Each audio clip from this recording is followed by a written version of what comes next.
Un petit bilan de la 73e édition du Festival international du film de Berlin. Vous voyez quand même, Movies se déplace. Bah oui, hein. Là, c'est quand même pas n'importe quoi. Berlin. Et autrement appelé Berlinale. Alors ça s'est déroulé du 16 au 26 février et où j'étais en effet l'envoyé spécial de Movies pour une semaine. Alors une camarade dont je tairai le nom m'a gentiment dit « Oh, ils accréditent vraiment n'importe qui à Berlin. » Je partage. Sympa, hein. Non, je partage pas. Quand même. Bon, alors, découverte pour moi de ce fameux festival, hein, vraiment impressionnant par rapport à tous ceux auxquels on a assisté depuis à peu près un an, on en a fait quand même pas mal. Alors, impressionnant de par le nombre de films proposés déjà. Environ 400, pour la plupart en avant-première, sauf quelques rétrospectives et quelques classiques. Et également impressionnant de par le nombre de lieux dédiés aux projections, une vingtaine, souvent de grands paquebots à la déco luxueuse, parfois assez kitsch. Le centre névralgique du festival, c'est le Grand Théâtre sur Potsdamer Platz, rebaptisé Berlinale Palast pour l'occasion. Alors les organisateurs étaient très contents d'annoncer un taux de remplissage de ces grandes salles de 90 à 100%.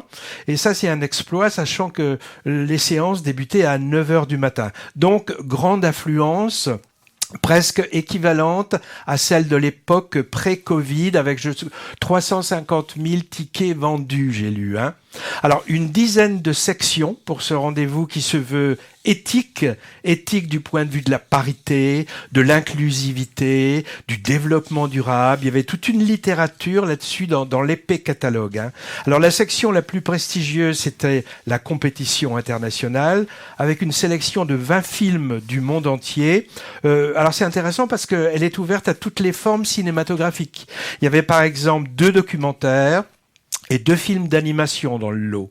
À noter quand même 4 films allemands dans la sélection. Hein. On n'est jamais mieux servi que par soi-même.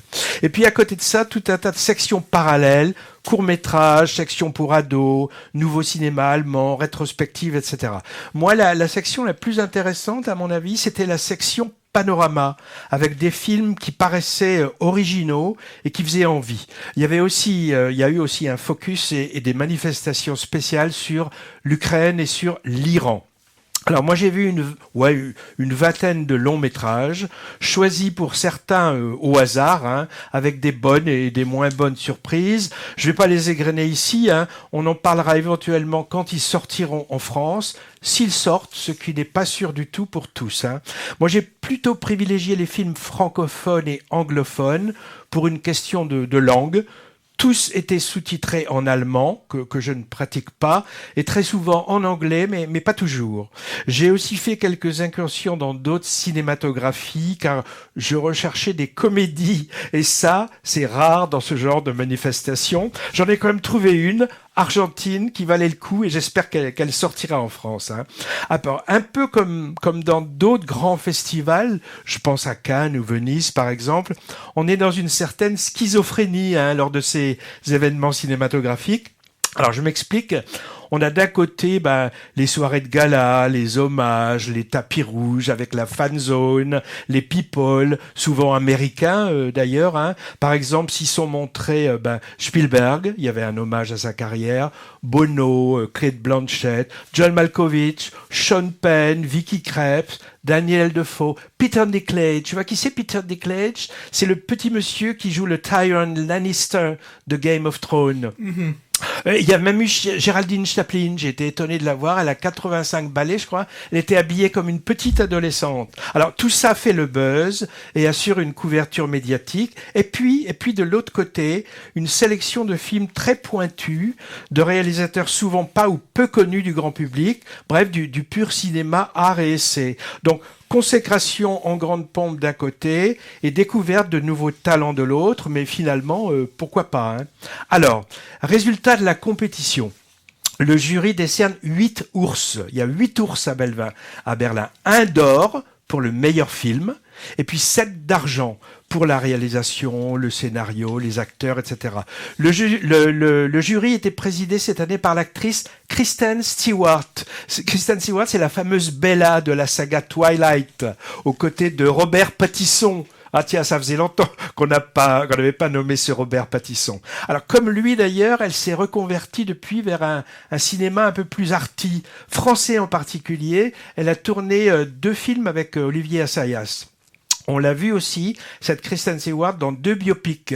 Un sur Diana, la princesse Diana, et un autre sur Jean Seberg. Enfin, on l'a vu. Moi, en tout cas, je l'ai pas vu.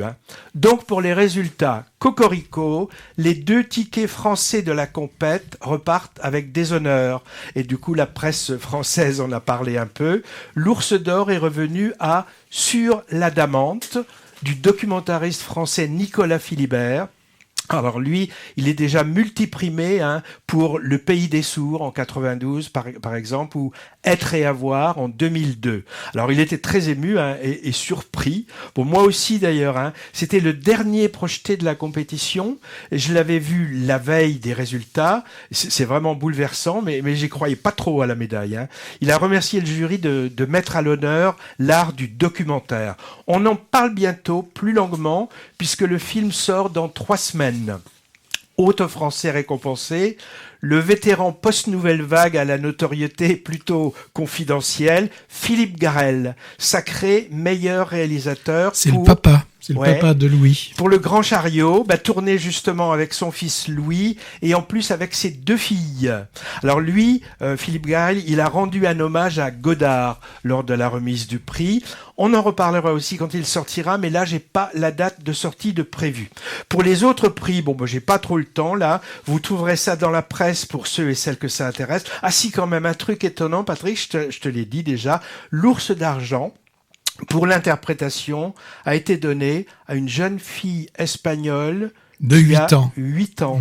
Alors une première dans les festivals et une première, on peut dire peut-être aussi discutable.